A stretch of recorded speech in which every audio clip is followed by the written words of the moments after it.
All right, so we saw updated weights yesterday. You were at 318. I know you put in a lot of work this offseason to kind of see that like a number to it. Is that pretty cool? It's really just some muscle mass gain. It ain't just no crazy way. I'm still moving good, moving the same. So, nothing crazy. What has gone into that gain, the muscle mass, to be able to put on bulk but not lose speed? Honestly, just eating properly and doing what I need to do. Because at the end of the day, I'm gonna work hard and do what I need to. It's just the eating process of being able to manage my eating and be able to eat the right stuff so I can gain that muscle mass and work out how I need to. What is eating the right stuff for you? Like, what's your diet consist of these days? I ain't gonna necessarily say eating the right stuff, but I can say probably eating in proportions, not eating so much at one time, like portioning it out instead of just not eating breakfast and then going to lunch and crashing everything again. Then I'm full by dinner time. I'm still kind of full from dinner time, so I don't eat. And so it's just the body goes into like a starvation mode where like stores the fat and that is what builds the fat. So it's just keeping myself consistently having something in my body to eat, so I just won't go back into that starving process of my body. You've seen a lot of things in your college career. You've been around a while. Do you feel the urgency of this year in 2022? Yes, I do. This is a big year. It's a big year for this team. It's a big year for this program. It's a big year just in general for all of us. I feel like it's going to be a great year for us. Some of your personal goals for this year? Just to be a better person, be a better leader on and off the field. Because at the end of the day, I'm going to perform. I'm confident in what I do and how I work. So that's the easy part. Why is this a big year, and why do you think it is going to end up being a successful year for you guys? Because of the work we put in, and also it's the turnaround year. It's what we've been working for. Like, we done worked all this time, and now I feel like it's going to finally pay off. Like the past few years, it was just like a feel it out, build it stage, lay the foundation. So now we got space to stack on top of that foundation. How much did kind of wanting to be a part of what you think is going to be a special season play a role in wanting to come back this season? Say that again. How much did kind of want to be a part of what you think it's going to be a special season? How much of a role did that play in wanting to come back for one more year? Honestly, it played a big role because I want to be able to say I came in, we made the turnaround. Our class made the turnaround. The guys that were here, we were the reason it was a big turnaround. And also just to be able to get my degree, honestly. The way that you guys are operating now in practice, Coach was just talking about how competitive it is. Where is that now? Or I guess how much have you seen that grow from the time you got here until now? I've seen that grow a lot because when I first got here, it wasn't as competitive. But now, like, we're getting after it. If you line up in front of me, I'm going to give you the work. It's simple as that. Because I'm trying to get you better. I need you better so when Saturday comes, you can perform and do what you need to do. It won't be hard to stop a guy that's in front of you because you're not playing about it. You're not practicing against him.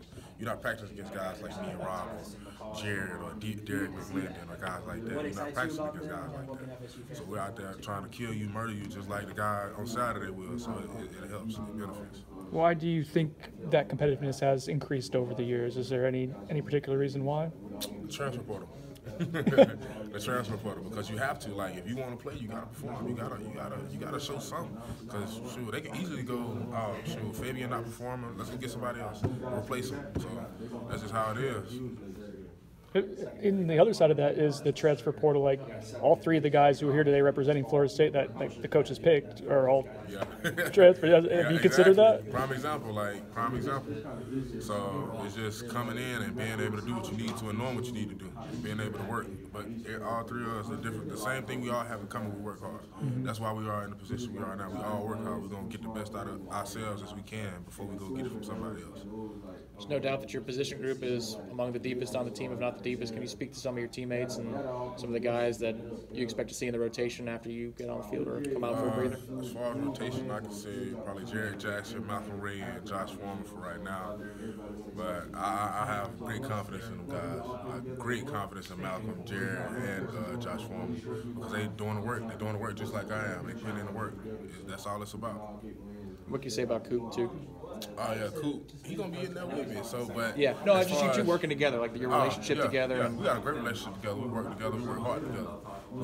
I don't think nobody can run between me.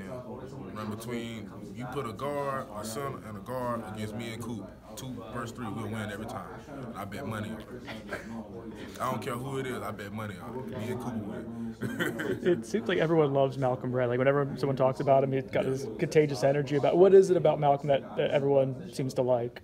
He's just cool. He's a cool, good person. Like, that's the thing. People nowadays get so caught up in trying to be on the social media aspect and trying to impress social media. At the end of the day, if you're just cool to yourself, people gonna naturally gravitate to you. You're gonna naturally be a good person. Like, it's not, he don't do nothing crazy. He's just a good person. You can joke around with him. He's a good guy, cool people, and he gonna work hard. You talked about Josh Farmer. How impressed have you been with how he's transformed his body so quickly? And I mean, he looks ready to contribute in some way this year. Ain't gonna lie, he's transformed big time.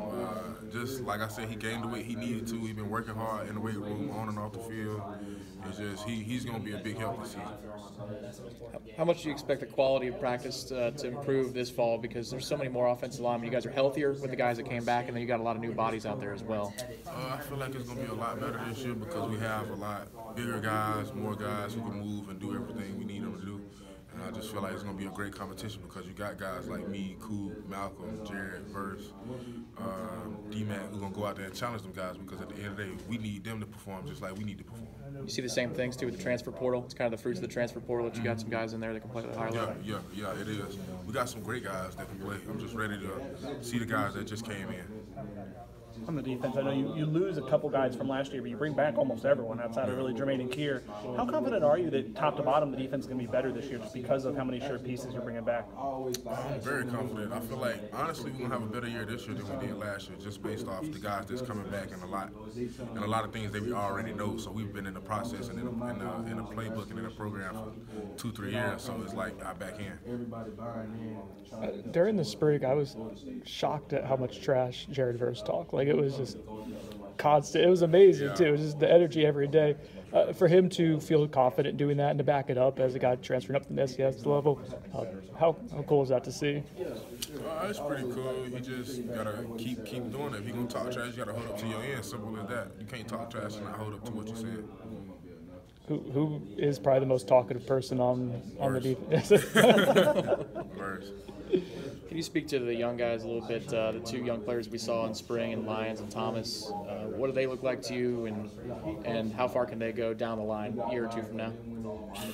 Them boys will be great in a year or 2 from now, but they are coming along real good. Daniel and Bishop they are already smart. They are already starting to catch on quick and fast. So in the next 2 years, it'll be crazy. I'm ready for them in the next 2 years. You're gonna watch them. Yeah.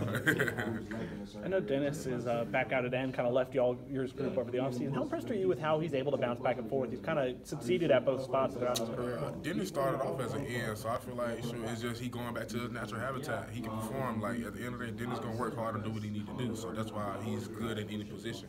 He knows what he needs to do. He gonna go work hard. He gonna do what he needs to so he can win in each position.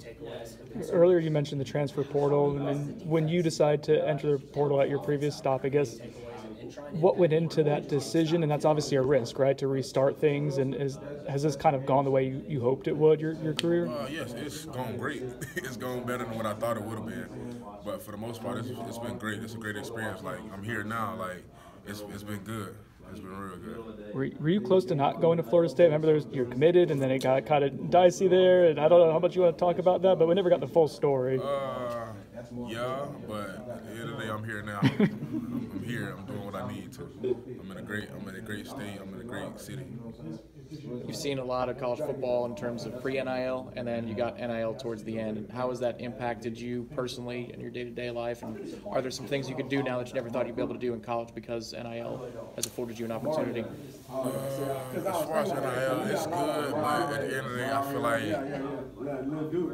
it helps, but at the end of the day, I feel like I don't want to say that. I'm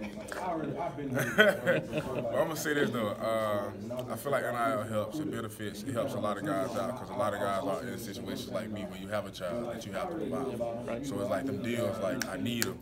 Because at the end of the day, them checks they give us, them college checks, not enough to live on when you have a kid at home. You got to send money home. You got to do this. Things happen. My son goes to the doctor. He gets surgeries. Like a lot of stuff happen. I got to be there for him. I need money to be able to get on the road and go see him or get on the road and go do this. So I feel like NIL has played a great part And Roger Spirit also, shout out to them because I'm partnered with them with NIL. They're great people. They have a great relationship. They have a great thing going. How different do you see the world now as a dad? Real different. It slows my process down because it's all about him now. I'm doing everything for him. It's not even about me no more. It's about Junior. It's about everything is about him. Thank you.